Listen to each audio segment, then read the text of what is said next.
Good morning, students. I am Preeti Sharma from Adarsh Bal Niketan Senior Secondary School, Jhunjhunu, your assistant teacher. Today we will continue our chapter 4, agriculture. अपना जो 4th chapter है agriculture, जिसके कुछ last के topics बचे हुए हैं agricultural development, जिसको आज कंप्लीट करेंगे. और इसका जो क्वेश्चन आंसर्स है वो मैंने आपको सेंड किया है, जिसको आपको अपनी नोटबुक में लिखना है. ठीक है. और फिर उसके बाद आपको अपनी नोटबुक भी चेक करवानी है. मुकेश और वैभवी, वैष्णवी, आप लोगों यस की मैम. नोटबुक नहीं आई है बेटा. मैम इस छुट्टी खराब है मैम. मैम आ जाएगी. हाँ, आप दोनों भी चेक करवाना. मैम इस स्कूटी खराब है मैम, एग्जाम के बाद में करवाएंगे. हाँ बिल्कुल, लेकिन बेटा जल्दी से चेक करवा लो, ताकि क्या है ना कि आपको भी फिर दिक्कत नहीं होगी पढ़ने में, है ना. फिर बाकी सबकी तो मोस्टली चेक है, लेकिन जिसके भी जैसे 3 और 4 चैप्टर अगर चेक नहीं है तो वो चेक करवा लेना. ठीक है ना. मैडम मेरी तो चेक है. हाँ, मैंने कब कहा ऋषि आपको आपकी चेक नहीं? मैंने कहा कि जिसकी चेक नहीं है वो चेक करवा लेना. ठीक है. Okay madam. So our topic is agricultural development.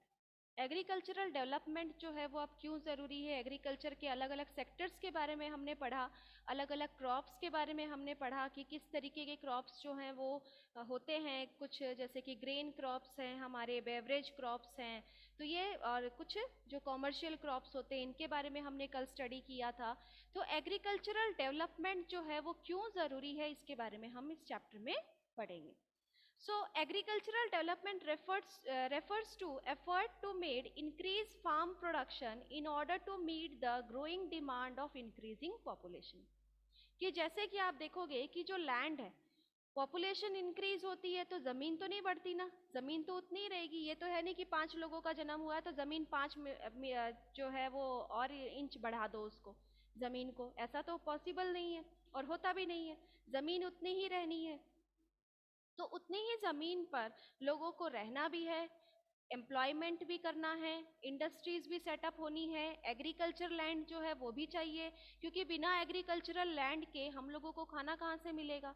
Agriculture process बढ़ेगा तभी तो हम लोगों का पेट भर पाएगा. तो ये सारी चीज़ें जो हैं वो एक लिमिटेड लैंड के ऊपर ही सारी रिक्वायरमेंट्स को फुलफिल किया जाता है. तो पॉपुलेशन जो इंक्रीजिंग पॉपुलेशन है उनकी डिमांड्स को फुलफिल करने के लिए जो एग्रीकल्चर डेवलपमेंट है वो ज़रूरी है. क्योंकि जो पुरानी टेक्निक है, जो ओल्ड टेक्निक्स को यूज़ करके एग्रीकल्चर को किया जाता है, उससे सभी लोगों की रिक्वायरमेंट को पूरा नहीं किया जा सकता. This can be achieved in many ways such as increasing the crop area. कई तरीके से हो सकता है, जैसे कि क्रॉप एरिया जो है जहाँ पर हम खेती करते हैं उसको इंक्रीज कर दिया जाए. The number of crops grown improving irrigation facilities, crops जो हैं वो ज़्यादा क्वांटिटी में लगाया जाए. उसके अलावा इरिगेशन फैसिलिटीज़ को इंक्रीज किया जाए. यूज़ ऑफ फर्टिलाइजर्स, जो खाद वगैरह दिए जाते हैं उनका ज़्यादा अच्छा यूज़ किया जाए. High yielding variety of seeds, जो सीड्स यूज़ किए जाते हैं उनकी क्वालिटी, अच्छी क्वालिटी के सीड्स को यूज़ किया जाए. So mechanization of agriculture is also another aspect of agricultural development. Mechanization agriculture means, mechanization of agriculture means जो भी चीज़ें हम यूज़ कर रहे हैं एग्रीकल्चर में वो न्यू टेक्निक के अकॉर्डिंग हो. अच्छी वैरायटी के सीड्स, इरिगेशन फैसिलिटीज़, फर्टिलाइजर्स और न्यू टाइप्स ऑफ क्रॉप्स को ग्रो किया जाए. मल्टीपल क्रॉप्स जो हैं वो ग्रो किए जाएं, ज़्यादा से ज़्यादा क्वांटिटी में क्रॉप्स को ग्रो किए जाएं. तो उस तरीके से ये चीज़ें क्या कहलाती है, डेवलपमेंट कहलाती है. मैकेनाइजेशन ऑफ एग्रीकल्चर कहलाती है. ठीक है. So the ultimate aim of agriculture development is to increase food security. यानी कि कहीं ना कहीं ये जो डेवलपमेंट है एग्रीकल्चर का, इसका मेन जो एम है वो क्या है, फूड सिक्योरिटी को इंक्रीज करना. कि जो फूड है उसको वो सिक्योर किया जा सके, जो पॉपुलेशन है उनके अकॉर्डिंग उतना फूड जितना रिक्वायर्ड है उतना फूड जो है वो अवेलेबल होना चाहिए. Agriculture has developed at different places in different parts of the world. ये तो हम देखते आ रहे हैं कि जो एग्रीकल्चर है वो हमारे अलग अलग पार्ट्स में एग्रीकल्चर का प्रोसेस किया जाता है. Developing countries with large population usually practice intensive agriculture where crops are grown on small holding mostly for subsistence.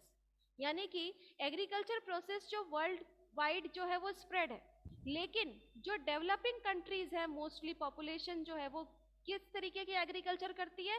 Intensive agriculture, जिससे सिर्फ खुद की रिक्वायरमेंट को पूरा किया जा सके कि हमें जितना चाहिए उतना हमने ग्रो कर लिया, बस उतना सफिशिएंट है। Larger holding are more suitable for commercial agriculture, और जो लार्जर होल्डिंग है वो कॉमर्शियल पर्पस के लिए एग्रीकल्चर करते हैं। कॉमर्शियल पर्पस मीन्स कि खुद को जितना चाहिए उतना स्टोर करने के बाद में अदर जितना भी ग्रेन्स होता है उन सबको सेल कर दिया जाए, जैसे कि यूएसए, कनाडा और ऑस्ट्रेलिया में। With the help of two case studies of farm, one from India and other from USA, let us understand about agriculture in the developing and developed country. Developing country जो अभी भी develop हो रही है, ठीक है, और डेवलप जो ऑलरेडी डेवलप्ड है, जहां पर ऑलरेडी सारी फैसिलिटीज अवेलेबल है जो वहां की पॉपुलेशंस को रिक्वायर्ड है, ठीक है, तो वो तो क्या कहलाती है? डेवलप्ड कंट्री कहलाती है। और डेवलपिंग कंट्री वो होती है जो अभी भी डेवलप हो रही है, जैसे कि इंडिया। एंड इंडिया क्या है? डेवलपिंग कंट्री में आती है, डेवलप्ड में नहीं आती है। So there is a small village Adilabad in Ghazipur district of Uttar Pradesh. ये जो हम एक फार्म की बात कर रहे हैं, यहाँ दो एग्जाम्पल दिए हैं कि एक तो डेवलपिंग कंट्री और एक डेवलप्ड कंट्री के अंदर कैसे एग्रीकल्चर प्रोसेस को किया जा रहा है, इसके बारे में हम पढ़ रहे हैं, ठीक है। तो आदिलाबाद जो कि गाजीपुर डिस्ट्रिक्ट में है, और ये गाजीपुर डिस्ट्रिक्ट कहाँ है आपका? उत्तर प्रदेश के अंदर। Munna Lal is a small farmer in this village. Munna Lal जो कि वहां का एक स्मॉल फार्मर था, and who has farmland of about 1.5 hectare, जिसके पास 1.5 हेक्टर जमीन थी जिस पर वो खेती करता था। His house is in the main village, उसका घर कहाँ था? गांव के मेन, मतलब कि मेन विलेज के अंदर, मेन विलेज के अंदर उसका घर था। He purchased high yielding variety of seeds, उसने क्या क्या चीजें खरीदी है? सबसे पहले देखो, high yielding variety of seeds, अच्छी क्वालिटी की सीड्स परचेज की उसने from the market every alternate year, यानी कि एक साल छोड़कर हर एक दूसरे साल वो क्या करता है? उस बीज को परचेज करता है मार्केट से। द लैंड इज फर्टाइल, जमीन बहुत ज्यादा फर्टाइल है। And he grows at least 2 crops in year, यानी कि साल में वो 2 क्रॉप्स जो है वो ग्रो करता है। विच आर नॉर्मली वीट और राइस एंड पल्सेस, मोस्टली वो कौन से क्रॉप्स होते हैं? वीट, राइस और पल्सेस। पल्सेस मीन्स क्या होता है? क्या होते हैं पल्सेस? जानते हो क्या? जो दालें वगैरह होती ना मैम दाल। हाँ, वेरी गुड। दाल वगैरह जो होती है उनको कहते हैं पल्सेस। चना, मूंग, उड़द, अरहर, ये सब। The farmer take advice of his friend and elder as well as government agricultural officer regarding farming practices। कि फार्मर जो था वो क्या करता था? फार्मर कौन था? मुन्ना लाल। वो एडवाइस लेता था किससे? अपनी खेती का काम करता था तब वो एडवाइस लेता था। किससे लेता था? अपने फ्रेंड से, अपने बड़ों से, और उसके साथ साथ जो एग्रीकल्चरल ऑफिसर्स होते हैं, जो एग्रीकल्चरल ऑफिसर्स जो देखरेख करते हैं कि कैसे एग्रीकल्चर में हम डेवलपमेंट का काम किया जा सकता है, तो वो ऑफिसर्स से भी वो क्या करता था? सीखता था कि कैसे हमें खेती करनी चाहिए। He takes a tractor on rent for plowing his field। अपने फील्ड पे प्लाविंग के लिए, मतलब कि बीज लगाने के लिए वो ट्रैक्टर का यूज करता था। तो दो some of his friends still use traditional method of using bullock for ploughing, जबकि उसके कई दोस्त जो थे, उस फार्मर के कई फ्रेंड्स किसका यूज करते थे प्लाविंग के लिए? बुलक कार्ट, बैलगाड़ी का यूज करते थे अपने खेत में बीज लगाने के लिए। There is a tubewell in the nearby field, पास के ही एक फील्ड के अंदर क्या था? ट्यूबवेल था। Which he takes on rent to irrigate his field, जो कि वो किराए पर लेता था इरिगेट करने के लिए, सिंचाई करने के लिए अपने फील्ड को। Munna Lal also has 2 buffaloes, उसके पास 2 बफेलोज थे, एंड फ्यू हेन्स, और कुछ हेन्स थी। He sells milk in the cooperative store located in the nearby town, यानी कि कोऑपरेटिव स्टोर क्या होता है? जहां पर जिनके पास भी जो होते हैं ना, जो गाय भैंस वगैरह रखते हैं, वो सभी लोग मिलकर जहां एक जगह पर सभी दूध डालते हैं, वो कोऑपरेटिव स्टोर कहलाता है, ठीक है। तो वो वहां उस कोऑपरेटिव स्टोर में मिल्क सेल करता है पास के एक शहर में। He is a member of the cooperative society, उस कोऑपरेटिव सोसाइटी का एक मेंबर भी है। Which also advise him on the type of fodder for his animals, यानी कि उस फार्मर के एनिमल्स के लिए जो फॉडर सप्लाई करते थे, फॉडर मीन्स एनिमल्स के लिए जो चारा वगैरह यूज किया जाता है, उनके लिए भी उस कोऑपरेटिव सोसाइटी से कुछ जो वगैरह हैं वो मिल जाता था।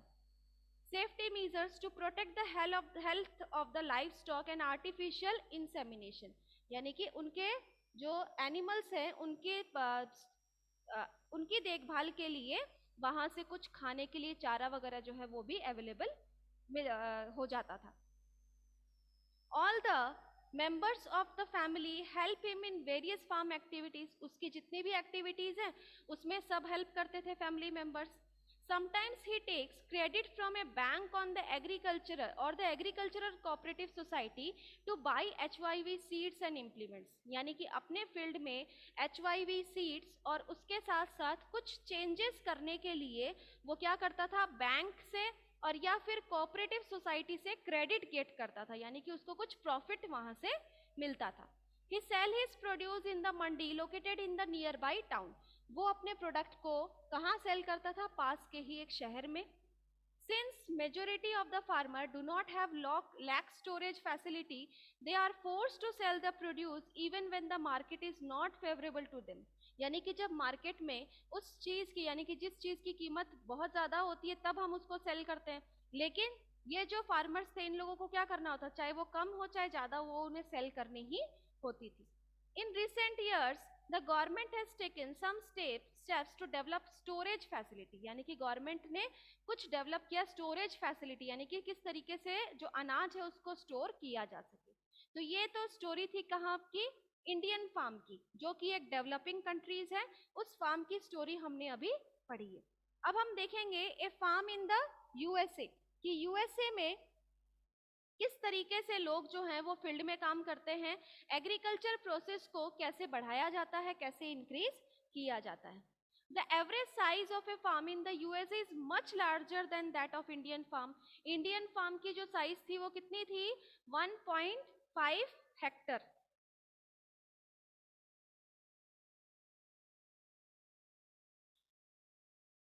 इंडियन फार्म की जो साइज थी वो थी 1.5 हेक्टर, और यूएसए के अंदर ये जो 1.5 हेक्टर है इसका कितना बताया गया है, much larger than that of Indian farm, यानी कि 250 हेक्टर जमीन, ठीक है, 250 hectare. So a typical farm size in the USA is about 250 hectare, यानी कि नॉर्मल वहां पर अगर किसी के फार्म की साइज है तो वो कितनी है, 250 हेक्टर है। The farmer generally resides in the farm, farmers कहाँ रहते थे, ज्यादातर फार्म में ही रहते थे, जहाँ उनकी खेती है वहीं पर ही वो रहते हैं। Some of the major crops grown are, कौन कौन से क्रॉप्स को ग्रो किया जाता है, corn, soybean, wheat, cotton, sugar beet, जो Horan, a farmer in the Midwest USA in lower state owns about 300 hectare of land.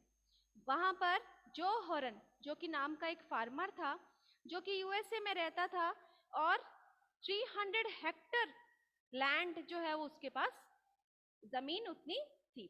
He grows corn in his field, उसने अपने फील्ड में क्या लगाया, कॉर्न लगाया। After making sure that soil and water resource meet the needs of this crop, कि जब उसे ये पता चला कि यहाँ की जो सॉइल है, यहाँ की जो क्रॉप्स है, यहाँ की जो वाटर फैसिलिटी है, उससे क्या हो सकता है, कॉर्न को इजीली ग्रो किया जा सकता है। कॉर्न क्या होते हैं, क्या होते हैं कॉर्न, CORN, कॉर्न, मक्का। भुट्टा। Adequate measures are taken to control pests that can damage the crop, यानी कि यहाँ पर हर तरीके से, जैसे जो होते हैं ना कुछ कीड़े वगैरह जो लग जाते हैं अनाज के अंदर, तो उनको हटाने के लिए भी सारे मेजर्स यूज किए जाते हैं कि कोई भी कीड़ा वगैरह ना लगे। From time to time he sent the soil sample to a soil testing laboratory to check whether the nutrients are sufficient or not. Time to time वो उस मिट्टी को कहाँ लेकर जाता था, सॉइल टेस्टिंग लेबोरेटरी में, जहां पर उस सॉइल को टेस्ट किया जाता था। टेस्ट मतलब चक्कर नहीं, बल्कि उसको एक्सपेरिमेंट किया जाता था, उसको चेक किया जाता था कि इस सॉइल में अभी भी न्यूट्रिएंट्स प्रेजेंट है या इसकी फर्टिलिटी जो है वो खत्म हो चुकी है, ये चेक करने के लिए, ठीक है। द रिजल्ट हेल्प जो हॉरन to plan a scientific fertilizer program, देखने के बाद में जब टेस्ट वगैरह हो जाए तो उसके बाद में वो क्या डिसाइड कर सकता है कि हाँ अगर इसमें न्यूट्रिएंट्स प्रेजेंट है तो ठीक है, अदरवाइज उसे किस तरीके का फर्टिलाइजर यूज करना है, कैसे उसको अपने क्रॉप्स को अच्छे तरीके से ग्रो करना है, उसके लिए वो पहले से ही क्या कर सकता है, प्लानिंग कर सकता है। His computer is linked to the satellite which gives him a precious picture of his field। ये देखो इस पिक्चर के अंदर किस तरीके से उसने सैटेलाइट्स को यूज किया है। ये लास्ट वाला जो पिक्चर है इसमें देखो आप कि कैसे सैटेलाइट्स को यूज किया गया है, जिससे क्या हो रहा है कि इस कंप्यूटर इससे क्या हो रहा है, उसके फील्ड की जो पिक्चर है वो इजीली वो कहीं पर भी बैठ के कंप्यूटर में देख सकता है। This help him to use chemical fertilizer and pesticides where they are required. और जहां पर भी जरूरत है उसको वो क्या देख सकता है कि हाँ मुझे यहाँ पर उसको पेस्टिसाइड्स देना है, यहाँ पर दवाइयाँ डालनी है, यहाँ पर मुझे फर्टिलाइजर देना है। तो इस तरीके से अपने फार्म को वो पूरी तरीके से एक जगह पर बैठकर ही क्या कर सकता है, चेक कर सकता है। He uses tractor, seed drills, leveller, combined harvester and thresher to perform various agricultural operations। यानी कि सीड्स को ग्रो करने से लेकर प्रोडक्शन को, क्रॉप्स को निकालने तक वो क्या करता है, मशीन्स का यूज करता है। A grain are stored in the automated grain storage or dispatched to market agencies। Automatically वो क्या होता है, ग्रेन जो है वो स्टोर किया जाता है और फिर उसके बाद में उसे मार्केट एजेंसी तक सप्लाई किया जाता है। The farmer in USA works like a businessman and not like a peasant farmer। यानी कि यूएसए के अंदर जो फार्मर है वो किसकी तरह से काम करते हैं, जैसे कोई बिजनेसमैन है, और इंडियन फार्मर्स जो है वो कैसे मजदूर की तरह काम करते हैं, क्योंकि उनके पास में वो सारी फैसिलिटीज जो हैं वो अवेलेबल नहीं है, जिसके कारण उन्हें क्या करना पड़ता है, अपनी जो चीजें अवेलेबल होती हैं, सारी चीजें जो इंडियन फार्मर है वो क्या कर रहा था, वो सब चीजें रेंट पर लेकर आ रहा था, क्योंकि उसके पास इतना पैसा नहीं था कि वो सारी चीजों को परचेज करके रख सके। और जो यूएसए फार्मर्स हैं वो न्यू टेक्निक्स का यूज करके अपने क्रॉप्स को ग्रो करते हैं। ठीक है, तो ये चैप्टर तो हो गया आपका कंप्लीट। इसके क्वेश्चन आंसर्स आपको अपने नोटबुक में करने हैं। आज हम हमारा नेक्स्ट चैप्टर जिसका कुछ इंट्रोडक्शन हम स्टार्ट करेंगे, इंडस्ट्रीज, चैप्टर नंबर 5।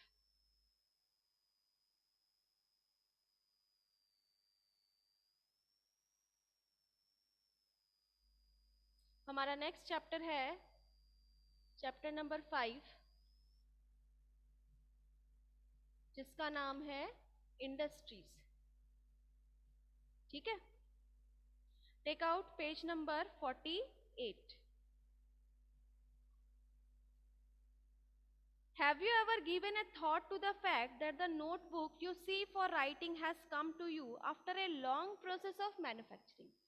इसमें क्या बताया गया है कि हम इंडस्ट्रीज के बारे में पढ़ने से पहले हम ये जाने कि जो बुक आप पढ़ रहे हो वो आप तक कितनी मैन्युफैक्चरिंग प्रोसेस के बाद में पहुंची है। जो बुक प्रिंट होके आई है, जिस नोटबुक में आप लिखते हो, जो पेपर आप यूज करते हो, वो आप तक पहुंचा है अलग अलग मैन्युफैक्चरिंग प्रोसेस के बाद में। It started its life as a part of a tree. It was cut down and transported to the pulp mill. There the wood of the tree was processed and converted into wood pulp. The wood pulp was mixed with chemical and finally changed into paper by machines। ये paper जो है वो कैसे बनाया जाता है कि जो पार्ट है किसका, एक ट्री से शुरू होता है। पेपर का जो पार्ट है वो कहाँ से शुरू होता है, ट्री से।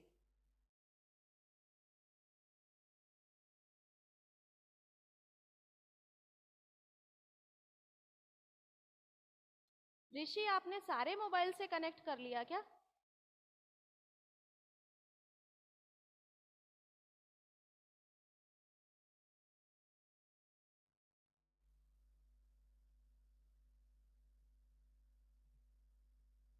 अभी भी 2 चल रहे हैं आपके।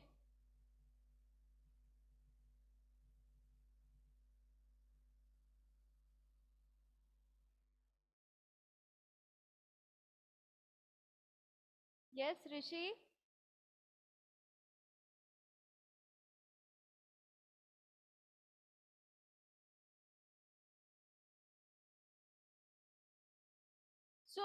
पेपर जो है वो किस तरीके से कन्वर्ट किया जाता है, it started its life as a part of a tree, यानी कि एक ट्री से इस पेपर की शुरुआत होती है। इट वॉज कट डाउन, उस पेड़ को काट दिया जाता है and transported to the pulp mill, यानी कि उसे कहाँ ट्रांसफर कर दिया जाता है, पल्प मिल में। और उस मिल के अंदर the wood of the trees was processed and converted into wood pulp, यानी कि उसे कन्वर्ट किया जाता है वुड पल्प में। लकड़ी का जो होता है ना कि अलग अलग जो मिक्सचर जो है वो उसमें कन्वर्ट किया जाता है। उस मिक्स्ड को जो पल्प इसमें से निकाला जाता है, उस पल्प को मिक्स किया जाता है किससे, केमिकल के साथ, और फिर उसे मशीन्स के द्वारा पेपर में कन्वर्ट किया जाता है। This paper found its way to the press where ink made from chemical was used to print the lines on the pages. फिर इस पेपर को सेंड किया जाता है कहाँ, प्रेस में। प्रेस में जहाँ पर इंक से बनी हुई, इंक मेड केमिकल जो है वो इंक से बनी हुई जो केमिकल्स हैं उनको यूज किया जाता है इस पेपर पे लिखने के लिए, और अलग अलग पेजेस जो हैं वो टाइप किए जाते हैं। इसके बाद में this pages then bound in the form of a notebook, फिर इन सभी पेजेस को बाउंड कर दिया जाता है, बांध दिया जाता है, और अलग अलग नोटबुक के फॉर्म में हमारे सामने भेज दिया जाता है, packed and send to the market, फिर इसे मार्केट में सेल करने के लिए सेंड कर दिया जाता है। Finally it reach to our hands, finally ये कहाँ तक पहुंच जाता है, हमारे हाथों में। तो कितने एक लंबे प्रोसेस के बाद में ये बुक जो है वो हम तक पहुंचती है। Secondary activities or manufacturing change raw material into product or for more value to people. As you have seen, pulp was changed into paper and paper in a notebook. These represent the two stages of a manufacturing process. कि secondary activities जो होती है, हमारी primary activity क्या होती है, activities जो हैं वो 3 activities होती हैं।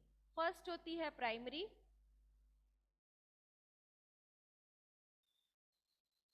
second activity secondary, और थर्ड एक्टिविटी जो है वो टर्शरी कहलाता है। ठीक है, इसे हम क्या कहेंगे, टर्शरी एक्टिविटी कहेंगे। प्राइमरी एक्टिविटीज जो होती है वो एग्रीकल्चर से रिलेटेड होती है, यहाँ पर रॉ मटेरियल्स होते हैं। अब ये रॉ मटेरियल्स क्या होते हैं, रॉ मटेरियल्स होते हैं कि जो कि जैसे कि सेकेंडरी एक्टिविटीज में इंडस्ट्रीज यूज होती है जहां पर मैन्युफैक्चरिंग का काम किया जाता है। ठीक है, जहां पर मैन्युफैक्चरिंग का काम किया जाता है।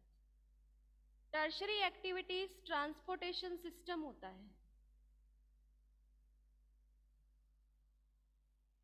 ठीक है, ट्रांसपोर्टेशन सिस्टम है, मार्केट है, ये सारी चीजें हमारी टर्शरी एक्टिविटीज के अंदर आती है। तो अब देखो जो हमारी प्राइमरी एक्टिविटी है रॉ मटेरियल, सपोज एक एग्जांपल लेते हैं हम शुगर कैन का। शुगर कैन से क्या बनता है, क्या क्या चीजें हम बना सकते हैं शुगर कैन से, क्या बना सकते हैं शुगर कैन से,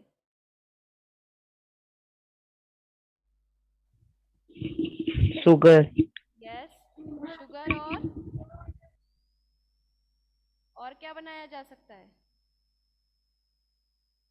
जैगरी बनाया जाता है। जैगरी क्या होता है, गुड़, गुड़ होता है ना, उसको हम जैगरी कहते हैं।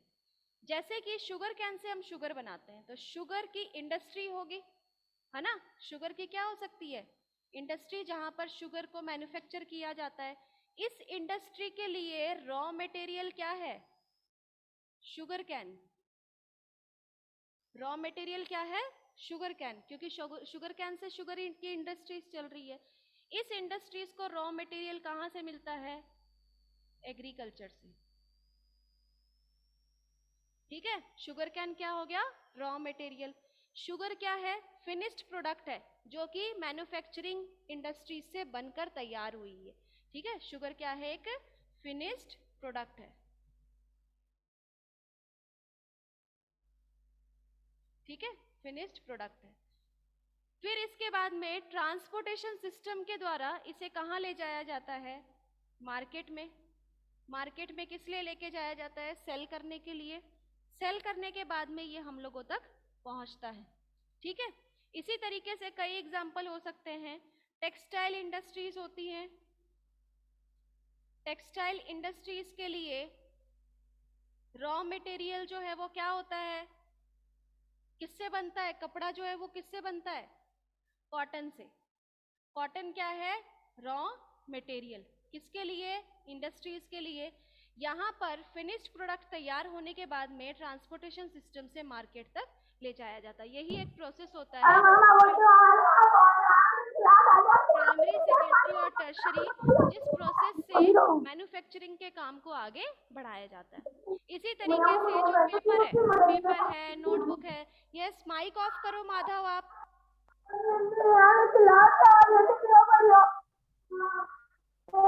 माधव माइक ऑफ करो।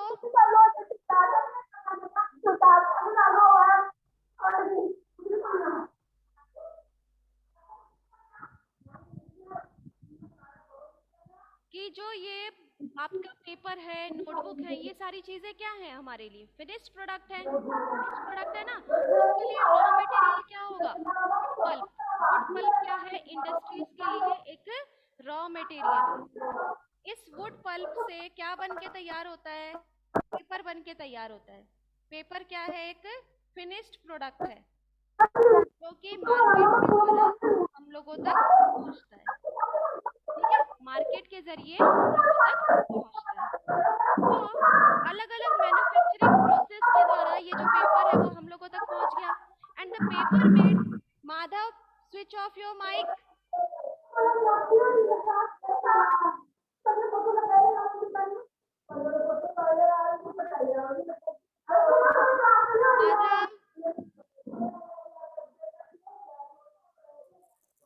अपना माइक ऑफ करो आप।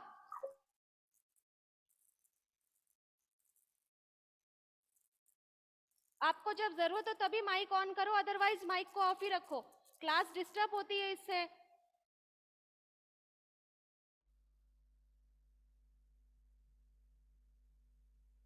So the paper made from pulp and cloth made from cotton have had value added to them at each stage of the manufacturing process. In this way, the finished product has more value and utility than the raw material that it made from. ऐसे तो हम देखते हैं कि अगर suppose हम example लेते हैं यहाँ पर किसका? कॉटन का एग्जाम्पल लेते हैं कि कॉटन के जो बॉल्स जब हम निकालते हैं तो वो तो बहुत इजीली निकाला जा सकता है। उसका क्या कॉस्ट हो सकता है? नहीं होता ना। जब आप नॉर्मली कोई कॉटन खरीदने जाते हो तो वो कितने रुपए में मिलेगा? ज्यादा से ज्यादा 10 रुपए में, 20 रुपए में, 30 रुपए में, इससे ज्यादा का तो नहीं होगा। जो कॉटन है, कॉटन क्या है? एक रॉ मटेरियल है। कॉटन क्या है? एक रॉ मटेरियल। इससे क्या बनता है? बनकर तैयार होता है गारमेंट्स। गारमेंट्स क्या है? फिनिश्ड प्रोडक्ट है। आप एक कॉटन खरीदते हो, इसकी प्राइस ज्यादा से ज्यादा 20 रुपीज से 50 रुपीज तक होगी, है ना। लेकिन अगर आप अपने लिए कोई ड्रेस खरीदने जाते हो तो उसकी प्राइस कितनी होती है? 400, 500, 1000 भी हो सकती है, 5000 भी हो सकती है ना। इतनी होती है ना। लेकिन वो बना किससे है? इससे बना है ना। उसकी प्राइस जो है वो इतनी कैसे बढ़ गई? इतना कैसे इंक्रीज हो गया? इसके बीच में जो प्रोसेस होता है, यानी कि कॉटन बॉल से निकालने तक गारमेंट्स बनने तक का जो प्रोसेस है, वो सारी वैल्यू जो है वो किस में ऐड की जाती है? यहाँ ऐड की जाती है। कॉटन बॉल्स निकाले फार्मर्स ने, ये इतने का है, तो इसका मतलब यहाँ किसका प्राइस ऐड किया गया है? फार्मर्स का। फार्मर्स भी तो कॉटन बॉल्स को लेकर मार्केट तक लेकर जाएगा सेल करने के लिए, इंडस्ट्रीज में पहुंचाने के लिए। वो प्राइस इसमें ऐड हो गया। इसके बाद में इस कॉटन बॉल को इंडस्ट्रीज के अंदर चेंज किया जाता है किसमें? यार्न में। यार्न मीन्स क्या होता है? धागे। धागे बनते हैं इसके। धागे से किस क्या बनेगा? कपड़ा बनेगा। कपड़े को क्या किया जाता है? कलर किया जाता है, डाई किया जाता है। डाई करने के बाद में इसमें प्रिंट किए जाते हैं, प्रिंटिंग वगैरह की जाती है ना। प्रिंटिंग करने के बाद में उसको फिनिशिंग दी जाती है। फिनिशिंग देने के बाद में ये पहुंचता है गारमेंट्स तक। इसका मतलब इसके बीच में जो प्रोसेस हुई है, ये सारे प्राइस किस में जुड़ेंगे? इनमें जुड़ेंगे। इसीलिए इसकी जो कीमत है वो यहाँ से बढ़कर वहां तक इंक्रीज हो जाती है। आया समझ में आप लोगों को?